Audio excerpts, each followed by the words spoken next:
Dari Usadi, ada seorang istri yang sedang hamil 4 bulan.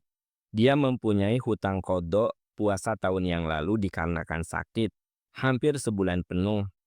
Hanya baru setengahnya yang sempat dia qadha. Mengingat waktu akan datangnya bulan puasa dan kondisi perempuan tersebut dalam keadaan hamil sehingga tidak memungkinkan untuk mengqadha, ya, dan sudah konsultasi dengan dokter juga tidak dianjurkan puasa, bagaimana solusinya? Ya, solusinya adalah memang Anda jangan mengqadha, istri Anda jangan mengqadha sekarang ini.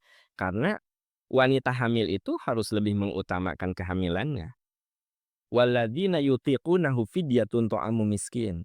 Ya, orang yang tidak mampu saum karena hamil, karena menyusui, karena sudah uzur, ya, maka fidyatun ta'amu miskin. Dia cukup membayar fidyah di hari membayar fidyah kepada fakir miskin. Dengan demikian, Islam mengajari kita untuk lebih mengutamakan kualitas janin, ya. Kalau saya sih tidak sependapat kalau orang udah dinyatakan dokter ibunya ini berat badannya kurang, ya. Kenapa berat badan itu penting bagi ibu hamil? Itu akan memberikan prosentase besarnya, beratnya bayi kan gitu, dan beratnya bayi itu juga akan berpengaruh kepada kecerdasannya, itu faktor gizi. Jadi ada ibu hamil yang sebenarnya tidak dianjurkan puasa. Kenapa? Karena anak lebih penting. Ada yang bilang gini, "Ya biasakanlah anak itu dekat sama Allah, jadi lagi hamil itu puasa." Ya bagi orang yang kuat, ya. Tapi bagi yang tidak kuat, yang afdol itu jangan puasa, bayar fidyah, ya. Kalau saya sih menganjurkan ibu-ibu hamil itu tidak puasa, tapi bayar fidyah. Kenapa? Karena gizi anak harus terpenuhi kebutuhannya. Gizi anak tuh harus terpenuhi kebutuhannya. Jadi jangan suka menafikan, melupakan, mengabaikan cinta Allah kepada kita. Jadi bagi orang yang hamil itu yang paling bagus tidak puasa. Kenapa? Karena ketika hamil lalu berpuasa, boleh jadi nutrisi untuk anak itu berkurang. Padahal si anak sedang membutuhkan nutrisi yang banyak untuk pertumbuhan di dalam janin, begitu. Jadi kalau saya termasuk yang berpendapat wanita hamil itu merujuk ke surat Al-Baqarah 185, rujuk ke 184 maksud saya, merujuk ke 184 bahwa wa 'alal ladzina yutiqunahu fidyatun ta'amu miskin. Yang paling bagus bagi wanita hamil itu jangan berpuasa, tetapi bayar fidyah, gitu, ya. Memang ada orang yang menganjurkan ya bahwa sebaiknya puasa saja. Anak itu perlu dilatih. Kalau menurut saya latihan itu bukan sekarang, nanti kalau udah lahir. Karena sekarang ini anak butuh janin bayi yang ada di rahim ibu itu butuh gizi yang bagus, nutrisi yang bagus, ya. Dengan demikian nanti istri Anda tidak perlu berpuasa. Apalagi kata dokter bahwa istri Anda itu kondisinya lemah, ya. Maka jangan berpuasa. Apa yang harus dilakukan oleh istri Anda? Fidyatun ta'amu miskin. Memberikan fidyah kepada fakir miskin. Sebesar yang biasa dia makan. Kalau misalnya sehari itu dia makan kalau dihitung dengan uang supaya gampang. Ya hitung dengan uang misalnya 10.000. Ya berikan sebesar sejumlah yang kita tidak saum. Kalau istri Anda tidak saum 1 bulan dan saumnya itu 30 hari, ya berarti 10.000 kali 30. Mau dibayarkan hari itu juga ketika sedang saum, atau nanti selesai saum beres semuanya, atau belum beres juga sudah dibayarkan, terserah. Itu kembali kepada keleluasaan rezeki kita, ya.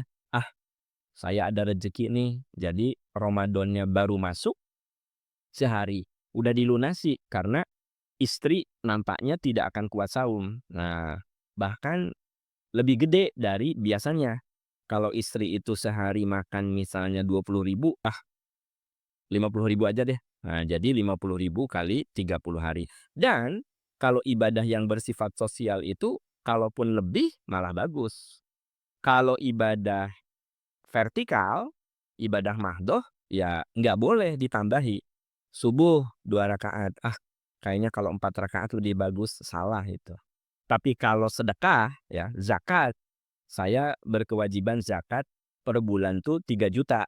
Tapi saya mikir, terlalu sedikit 3 juta, mau 10 juta aja deh, boleh. Kenapa?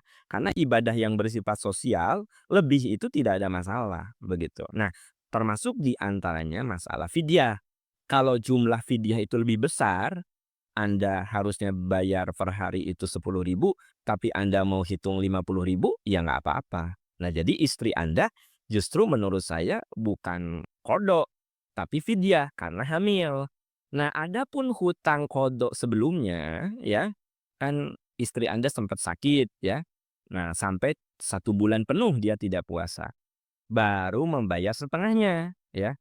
Ya nggak apa-apa. Nanti kalau sudah melahirkan, kalau memang sudah menyusui, bayar aja yang kurang. Ini merujuk kepada masih di ayat Al-Baqarah 184, ayyaman ma'dudat, faman kana minkum maridon aw ala safarin fa iddatum min ayyamin ukhor. Ganti dengan puasa di hari lain kalau sakit. Nah, sekiranya keburu terlewat Ramadan bagaimana? Ya nggak masalah, kalau hutangnya 10 ya 10 juga. Kan di kita mah suka ada yang berpikirnya itu, kayak rentenir gitu. Katanya kalau kamu, Ramadan kemarin itu hutang 10 lalu terlewati Ramadan ini, kamu harus jadi 20. Nggak ada dalilnya seperti itu. Allah itu bukan rentenir. Kalau memang hutang kita 10 ya 10, walaupun terlewati oleh Ramadan berikut, ya, begitu, walaupun. Nah, hanya memang bagi orang yang seharusnya segera membayar, harus segera membayar sebenarnya, ya. Nah, sekarang kalau misalnya masih ada waktu, boleh bayar.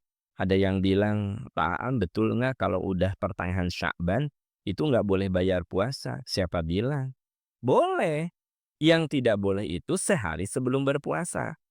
Misalnya, jatuhnya puasa itu hari Senin misalnya. Nah, hari Minggunya jangan berpuasa. Itu dikosongkan. Mau puasa sunnah, mau puasa wajib gitu. Tapi selama memang belum masuk, ya tentu saja tidak ada masalah. Kita bayar qadha sekalipun pertengahan Sya'ban sudah terlewati ya. Dan sekiranya qadha kita, hutang kita terlewati oleh Ramadan berikut, tetap jumlahnya tidak berubah jadi 2 kali lipat, ya, gitu. Oke.